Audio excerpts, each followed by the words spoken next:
Hello, everybody. I was watching something in my on my cell phone, so I'm going to actually go over this today.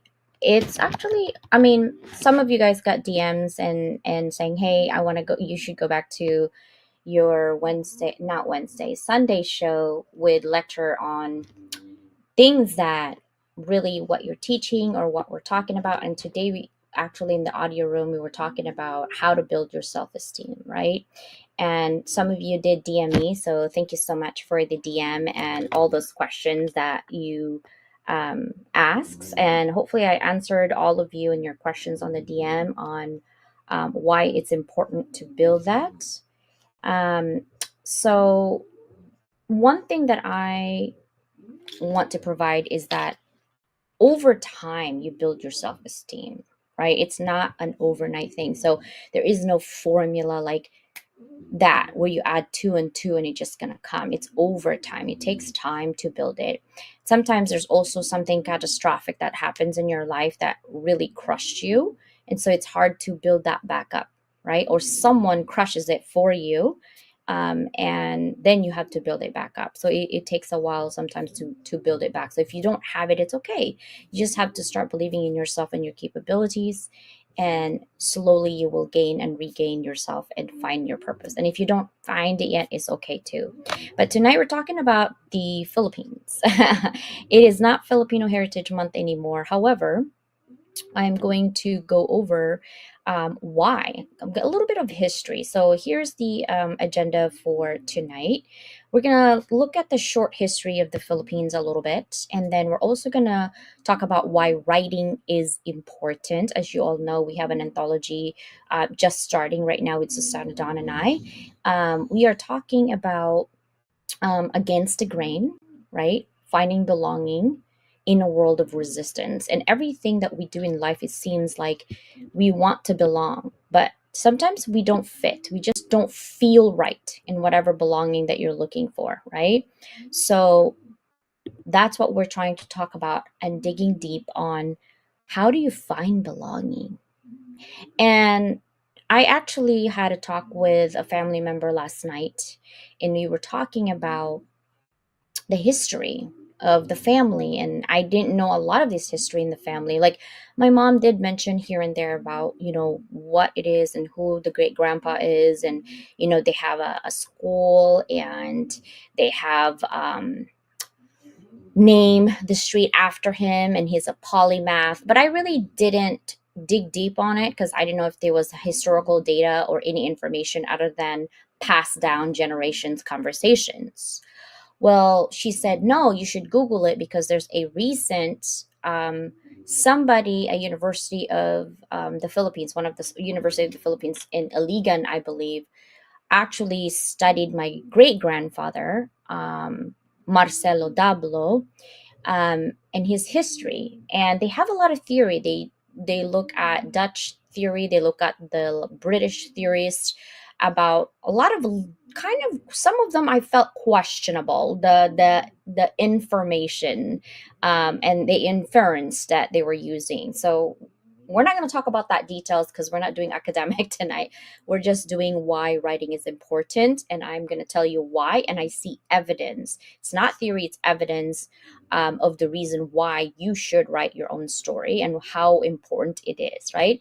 Because even though he's my bloodline, he's my great grandpa, I've never met him. I've never seen him. I've not even known anything about him, except now it's in academia now that I'm learning about my grandfather. But how many of us really have, manuscripts or memoir from our great grandparents? We don't have it, right? So it's kind of interesting. So, why leaving your own story in a written form is important? So that's the three agendas. So let's go ahead and talk about Philippines. I said mabuhay. Literally, it's all about like, it's kind of like Hawaiian when you say this sign, right? Like mahalo. So you say hello and goodbye, mahalo. Mabuhay is kind of the same thing in Filipino. Buhay literally means life, right? And It's kind of like Spanish. There's always like the la, right? Mabuhay just means hello. It's kind of weird because it doesn't translate that in reality. So when people says mabuhay, it seems like, hey, have a good life, right? So that's what we say in the Philippines of hello is mabuhay. Welcome to the Philippines, right? So that is the first word I wanted to know. So the basic facts of the Philippines. Let me see if I'm moving it along. Yes, I'm still moving it along. The Republic of the Philippines is actually a sovereign state in archipelago Southeast Asia, and it has 7,641 islands if it's high tide, and if it's, if it's, yeah, if it's low tide. If it's high tide, we lose an island. Now, the Republic of the Philippines is composed of Luzon, Visayas, and Mindanao. Luzon is up here. Visayas are all this little thing here. This is Visayas. And then Mindanao is at the bottom, right? Now, the Republic of the Philippines has more than 300 square kilometers of land, and a Spanish explorer named the Philippines after a Spanish king during his 1542 to 1546 trip to the islands. Now, historical timeline, very short historical timeline. So before 1542, this is pre-colonial Philippines, and then during 1542 we have the Spanish claim the islands. In 1898, this Spain cedes the Philippines to the US, and then 1941 the Japanese forces invade the islands. Then in 1946 the US grants the new Republic of the Philippines full independence. And then in 2016, we basically elected our 16th president. That's it, 16th, right? In 2016, that is this decade. So think about that historical timeline for a bit. Now, throughout its history, the Philippines has been subject to a number of foreign invasions. And so these invasions have shaped the Filipino people's history, culture, traditions, and also beliefs. Now, if you really think about it, why are we talking about the Philippines? Because we're talking about history, right? Why writing is important. And I said, welcome to Zamboanga. Zamboanga is that bottom part of Mindanao, right? That's the third island of the Philippines.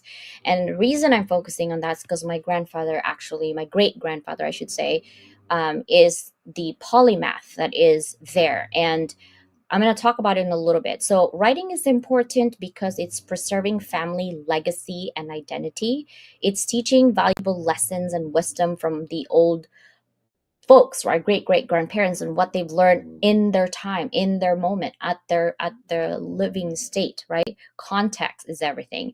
Building that emotional connections with your family, capturing a snapshot of history, just like what I did with the timeline, and encouraging creative thinking, right? And a timeless gift for your great grandkids. And really, at the end and the crux of everything is understanding identity and belonging. It's so important to not only understand where you come from, but think of it from a medical perspective, right? Like 2023 and Me actually has that perspective. I don't know how accurate it is, but the more your family take blood, like your lineage, the more your bloodline gets accurate, and the more it kind of tells you what kind of diseases does your family predominantly have, so that you can be proactive on taking care of those things. And so part of that is understanding who you are and what your blood is made out of, and also that you belong to this certain groups, right? We want to move beyond boxes, but you also want to understand how and why and where do you come from. So that's why I love about looking at history, because it also is part of belonging, and that is the topic that we're doing in this book is belonging, finding that belonging in a world of resistance, because it's too noisy out there.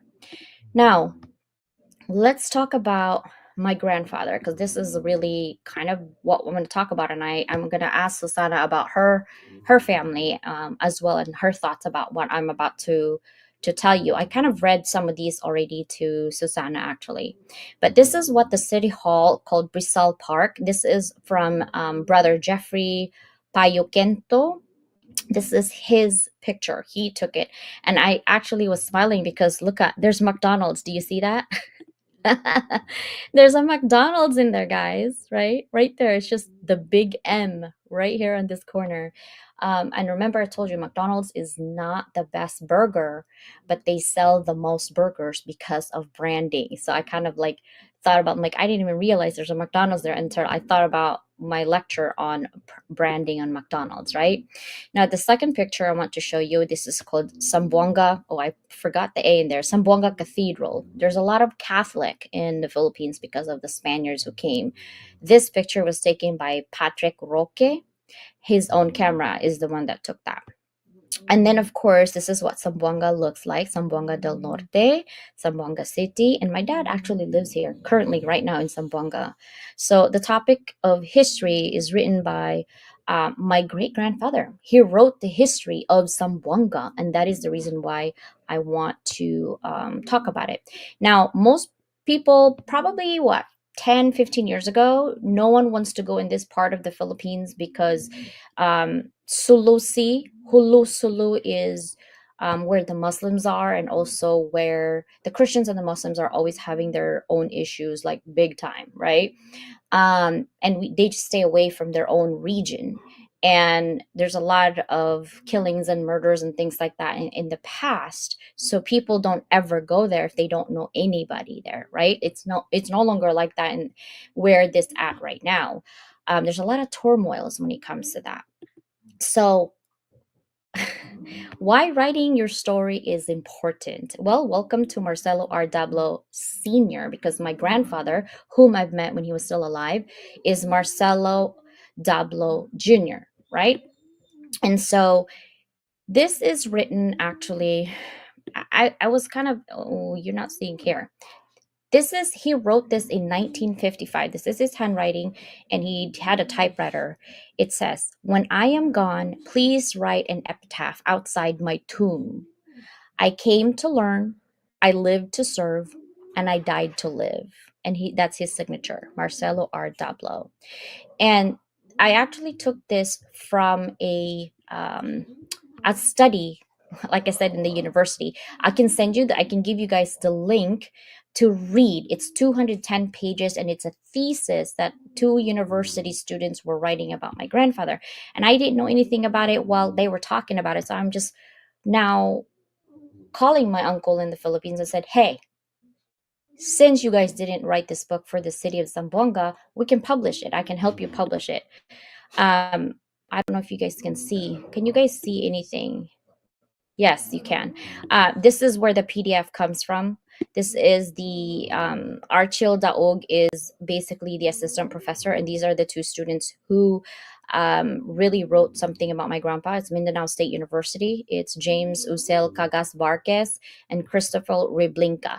Both of these students literally created here's the abstract about my grandfather, and then it's a full text, so you can download and literally it's an undergraduate thesis, literally see, right, what they found out, what they discovered. So these are just something that I'm like, wow, that's really cool. And they even had like each studied, I came to learn what does that mean, for him.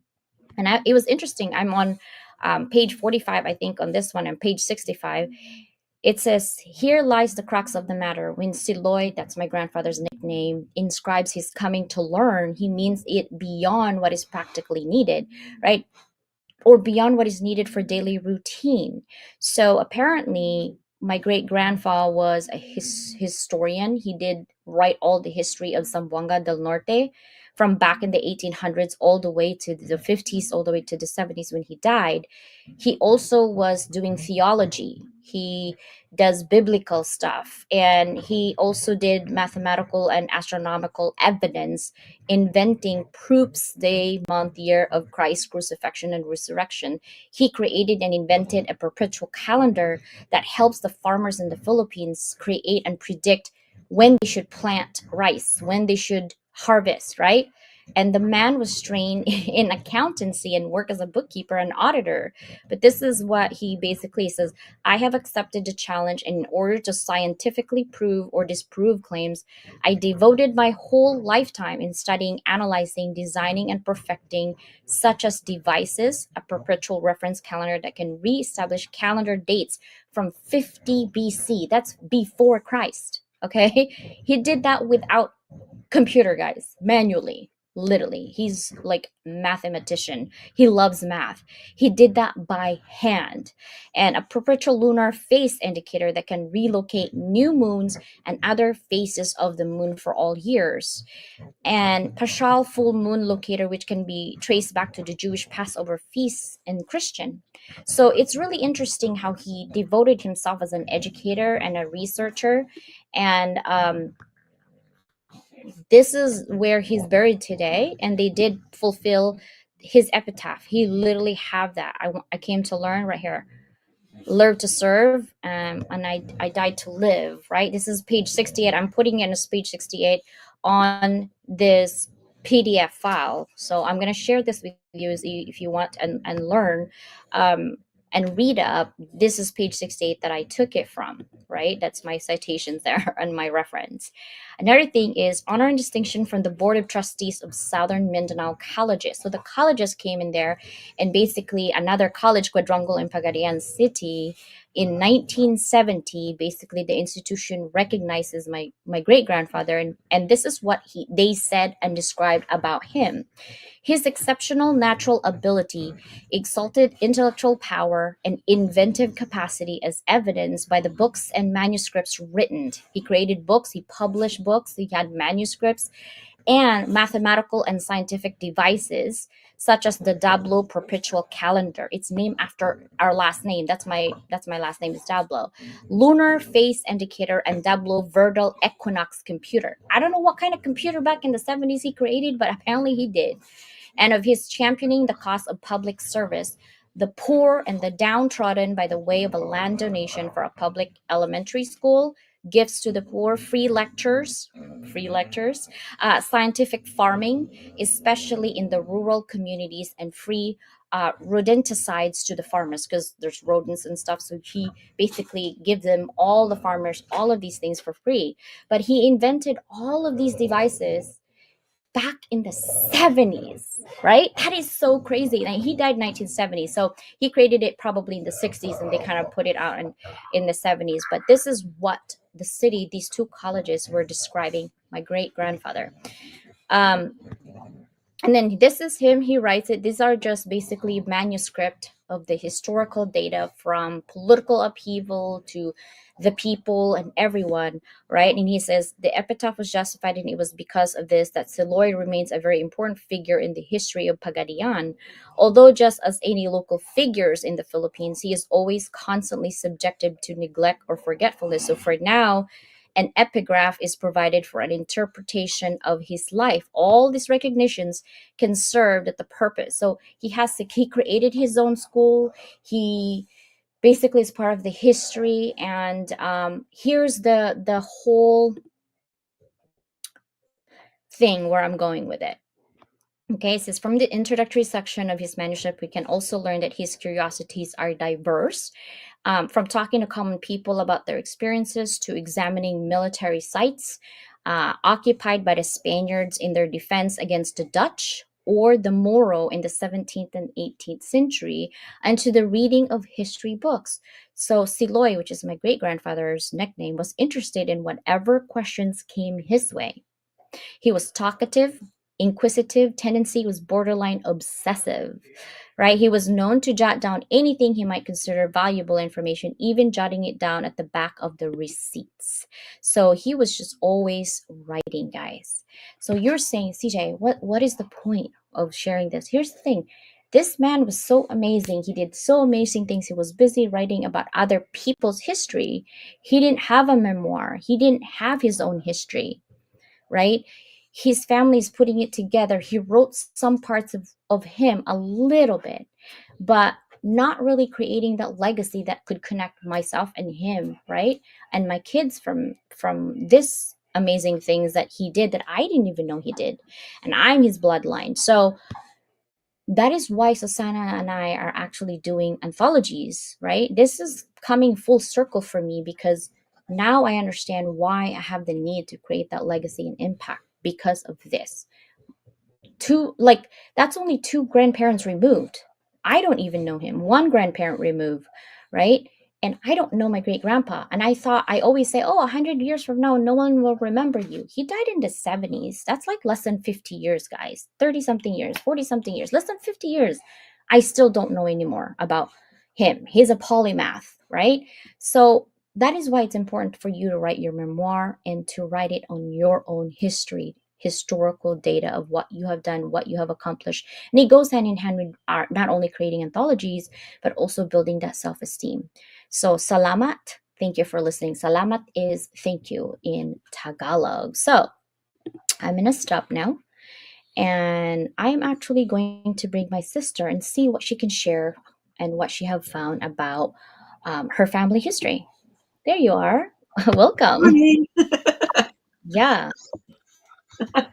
So talk to me. What did you find about your great grandparents? So for me, my parents or my grandparents, because of the college that they went to, they had an assignment where they had to write down kind of their family history and their life.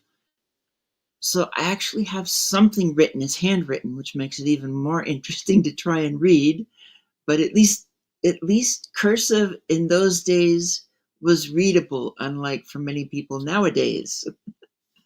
So with my family, and this is all on my mom's side, everybody came from Norway, from someplace in Norway. The earliest ones seem to have shown up in the 1878. One of my great, let's see, great great, it's either great great or great great great grandfathers was a pioneer, actually, in at the late 1870s. And then my that was on my grandma's father's side, and on her mother's side it was they came in um, they came in 1883, but pioneers. So then I find out that, like, my great great grandpa actually built a log cabin when after coming over here. So they've had all that background. And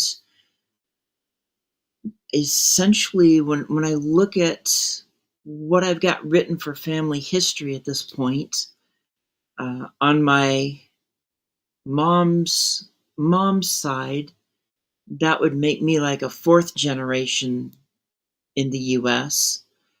Whereas on my mom's dad's side and my dad's family, it looks like I'm third generation. So it's like my grandparents were all born in the U.S. and then my parents and then me. So that's the other nice thing about this is you get an idea as to not only which generation, where people came from. I know that one branch of my family came from the Bergen area in Norway, and one part of my dad's family came from somewheres in Germany, and I've got some town names for that. Um, but it's that history, and then to kind of see what the person who wrote that history has to say about the people who came before them. My grandma's, when she was writing about her family tree, she makes it sound like there was nobody that was really that interesting in the family.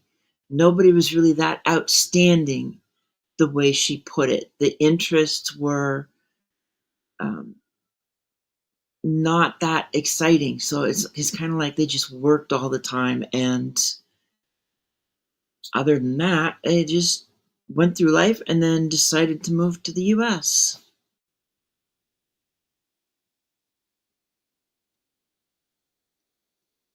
Wow. I think that history is so interesting. And when you see it, what I actually wanted to do, which I'm going to talk to the people who wrote about it, is a little sketch when they were like, El Diablo, which Diablo means the devil, right? Like somehow because he was so smart and he did so many hats and so many, he was good at everything. Math and science was his thing. That's why he was an auditor, an accountant, and a bookkeeper. But he also published his own books and manuscripts, and taking account to everything. And I was really surprised on when they said computer. I'm like, okay, what kind of computer he could possibly do? Back in the day, he died in 1970, right? I mean, only the government right had computers. So I mean, he worked for the city. He did have, like, back in the days, the Philippines have kings and queens, and so he was the right hand person for some of the higher ups in that region. He was also in the military. He served in the military, so he saw some of um what has happened, right, during the Japanese war. And at one point in what they wrote, saying that my grandfather written somewhere saying that if we continue in this human greediness or human traction, we're gonna burst, right? And so it's so fascinating to see like what he stands for and how he does so many things.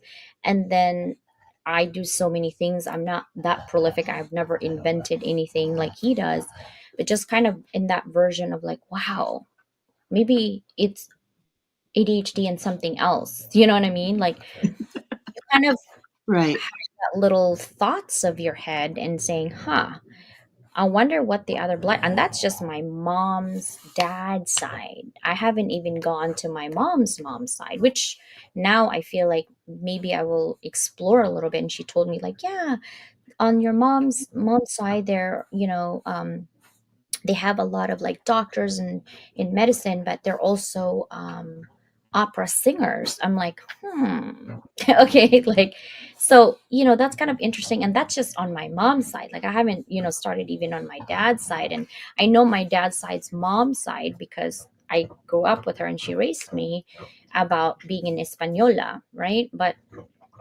I've never really realized like the my mom's side because I didn't grow up in that side.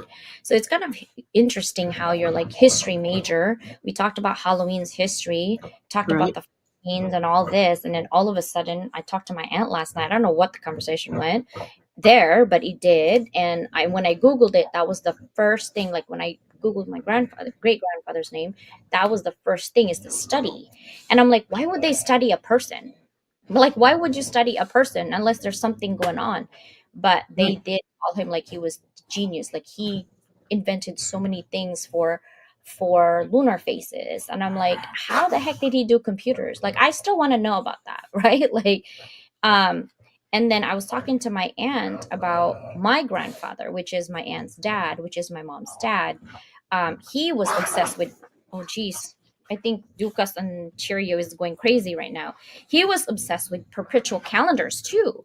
And he was obsessed with calendars. And my grandfather actually created his own home by himself, build it.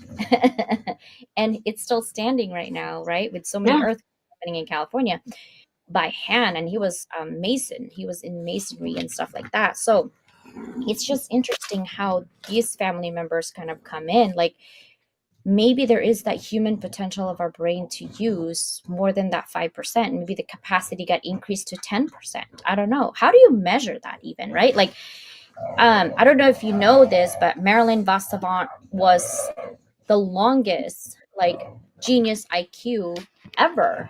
It was a female, right?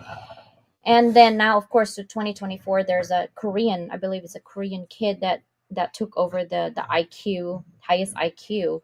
But for the longest time, it was a female who just wrote a book and do dear, it's kind of like a Dear Sally kind of radio that she did also, and she would respond to these people's problems, which is great because that's in service. And I realized too that grandfather, great grandfather Marcelo or Siloy was also doing that. He was doing it in service of people. But what the people realize is most people's capacity of curiosity just hits this. That's a normal day to day thing. But his curiosity is just like to the next level. And so that's when they said, maybe he sold his soul to the devil. But for what? For what reason? Right? Yeah. If you think about it, he wasn't rich. Like, he had some money, but he wasn't rich, right? And whatever he had, he shared it with the people. So that is really like the interesting part of the whole conversation. Now, sister, what would you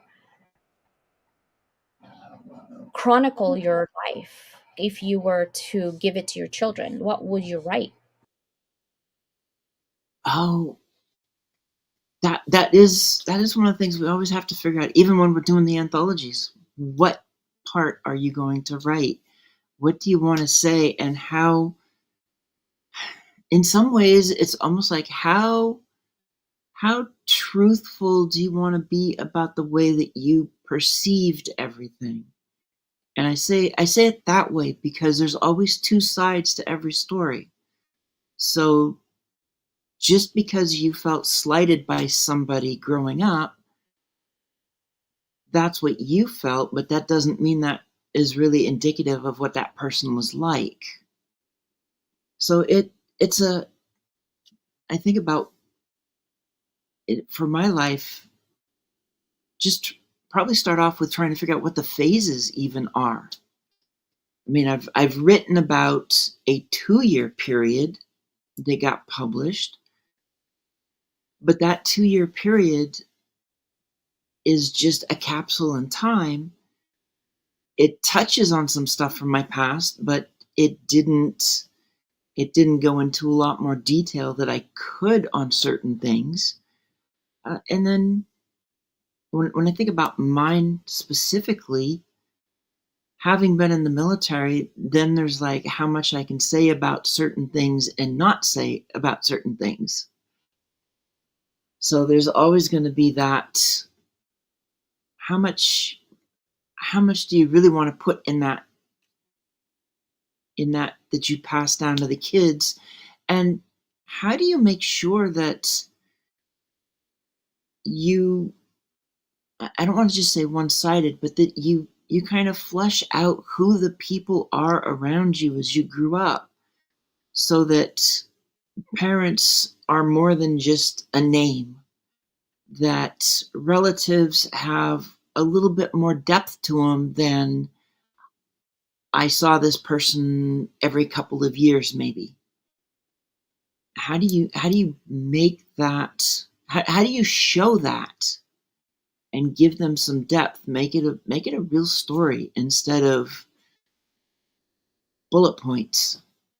Because for some people, I think that's probably all they can do is come up with bullet points for for their life, and they're not sure they can really flesh it out and make it deeper for a real story.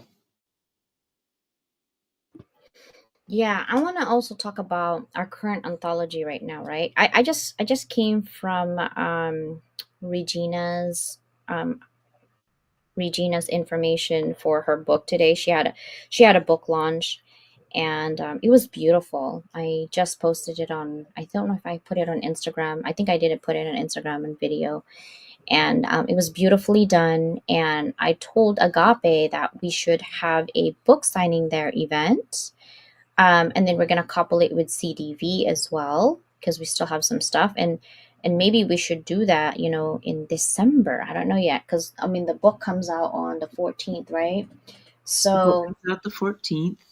yeah, we would have to kind of, maybe it's just too fast. Maybe we'll have another one in January, like an in-person event where everyone can do a book signing in this specific place, because it's an amazing place, and I just found somebody to cater it too. That's probably more affordable as well.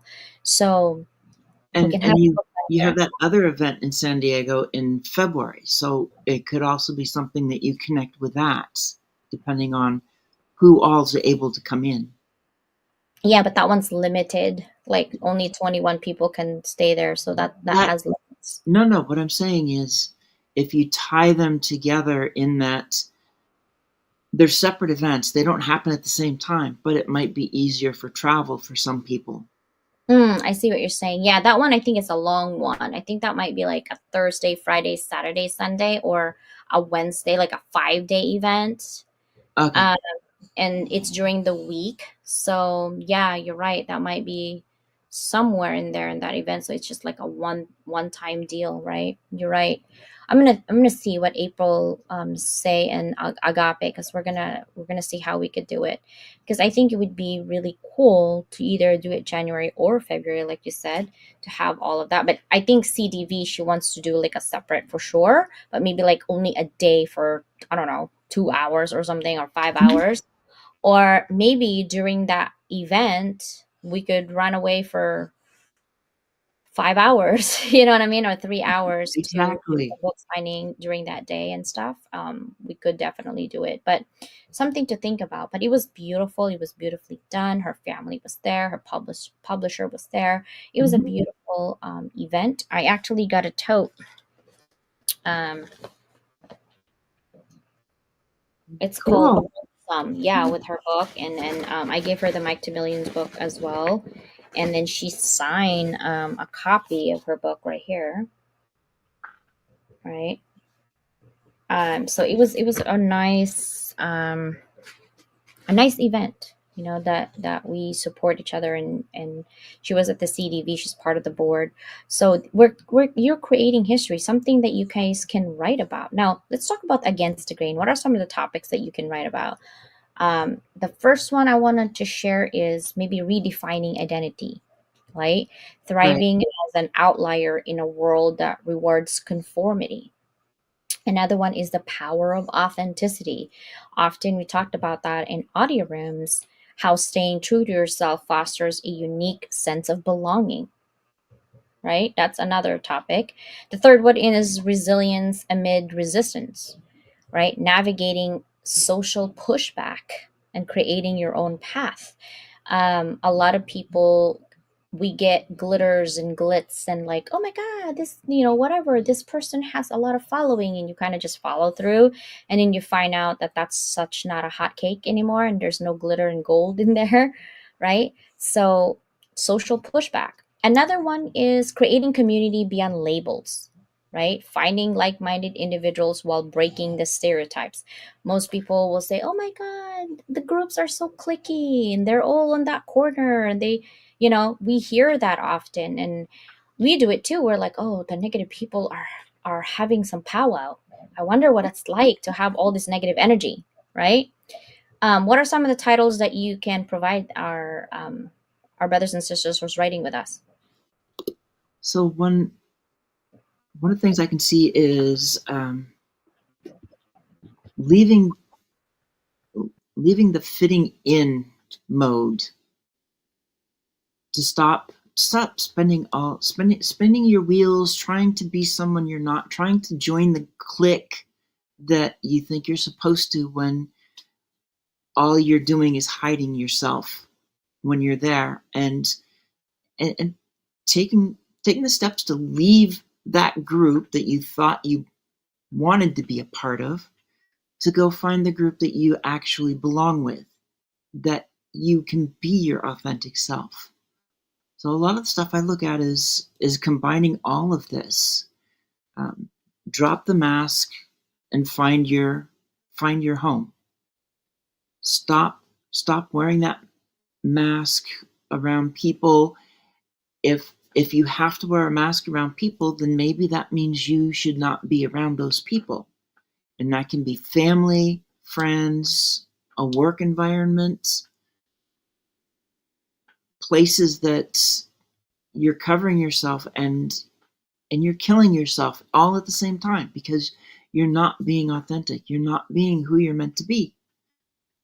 So taking those steps to move beyond that space and go find where you do belong.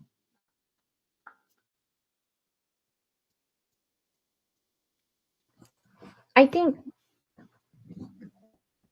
finding belonging is not a one time deal. I know you agree with me. It's not like you belong to certain groups today and it's going to be permanently there for 100 years from now. It changes, right? Depending on the people, depending on the needs, depending on some people are there for a season and a reason, but not necessarily forever, right? Right.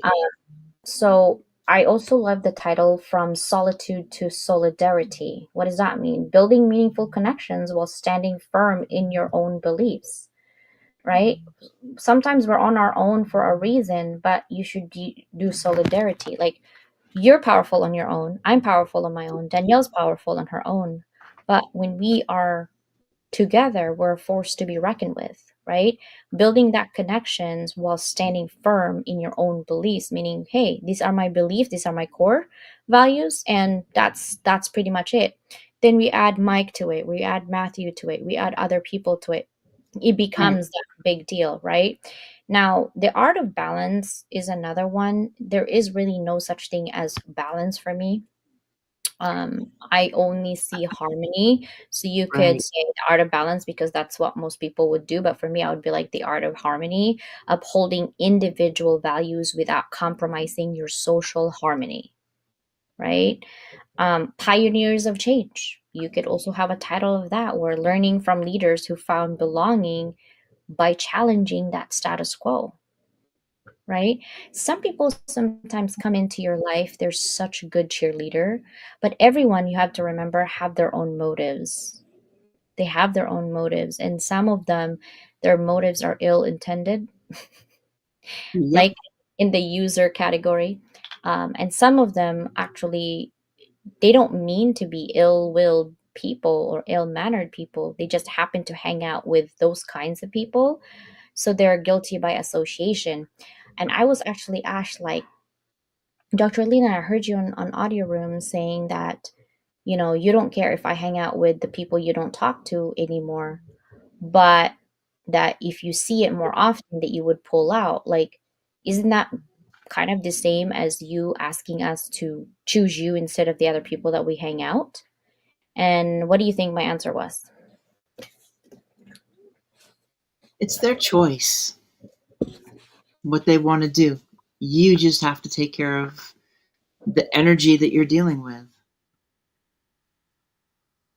So I say, this is what I say: who you hang out with affects your mental capacity, affects your well-being, affects your moods and your attitudes, right?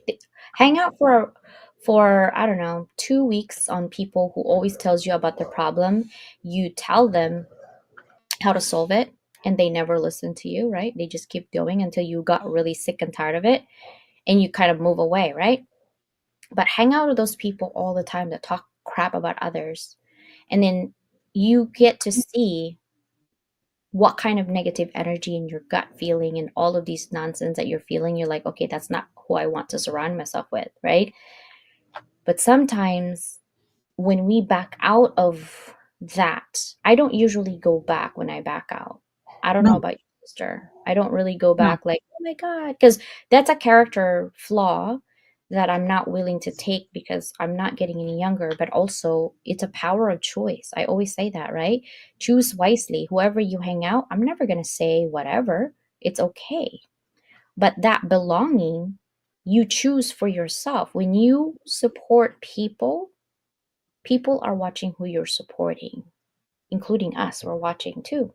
So if we right. see that you're supporting the camp or people or whatever community that we don't align ourselves with, then of course we pull out because we've already been there, done that, right? But here's another thing.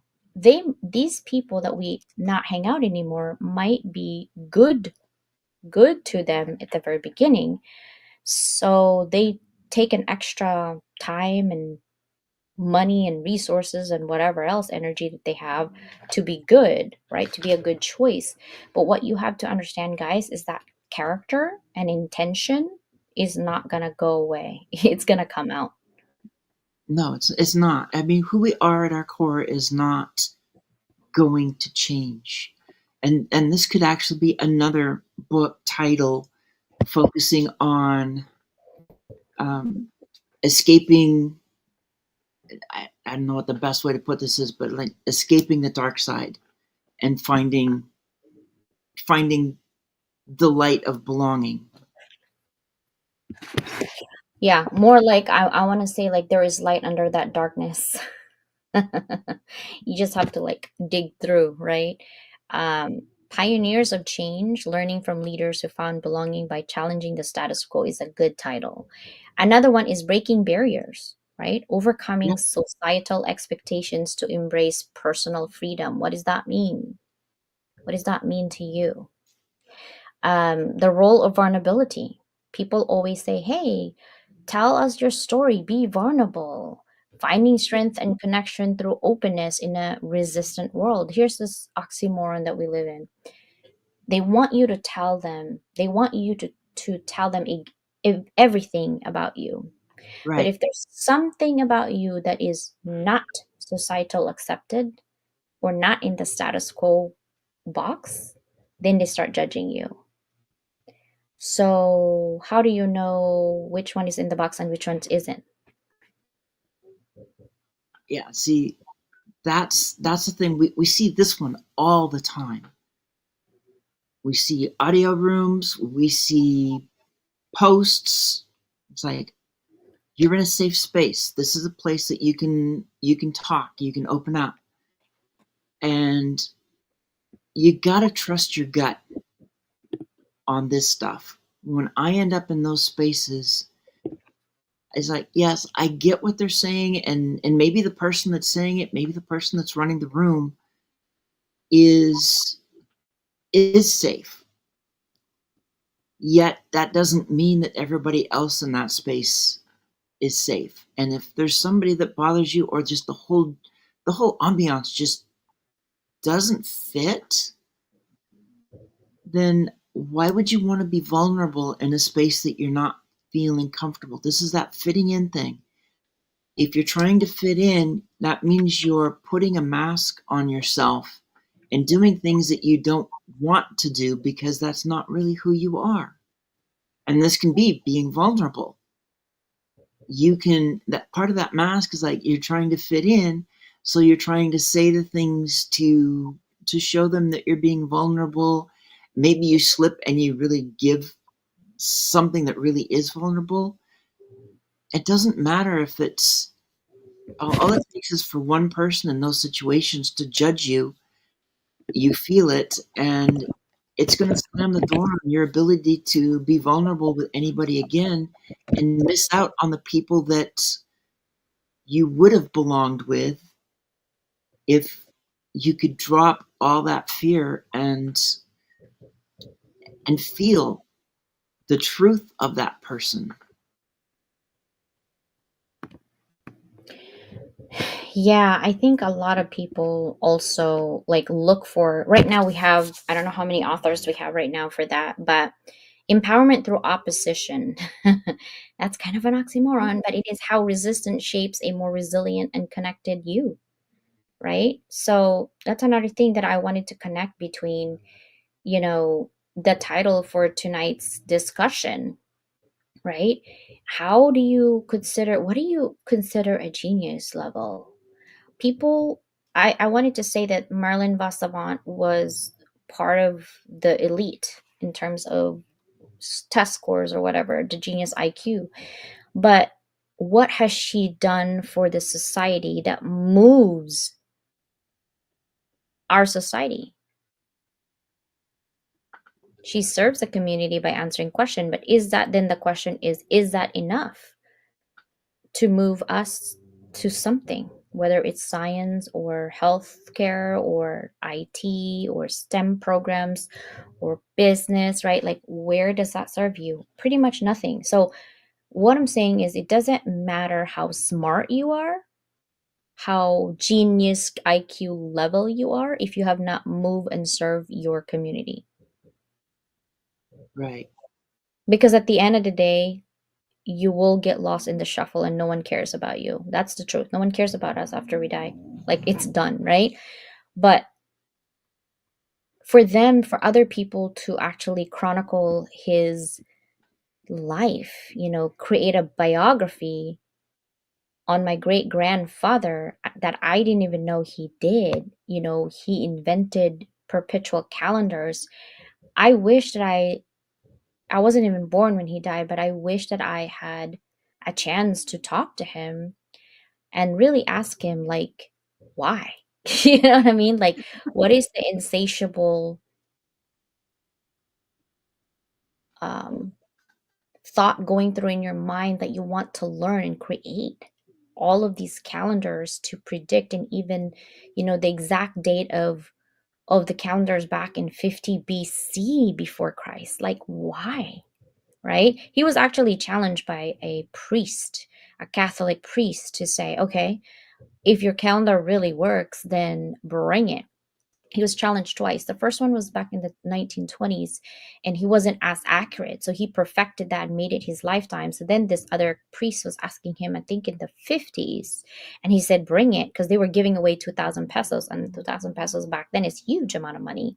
And he's like, competition, here we go, let's go, right?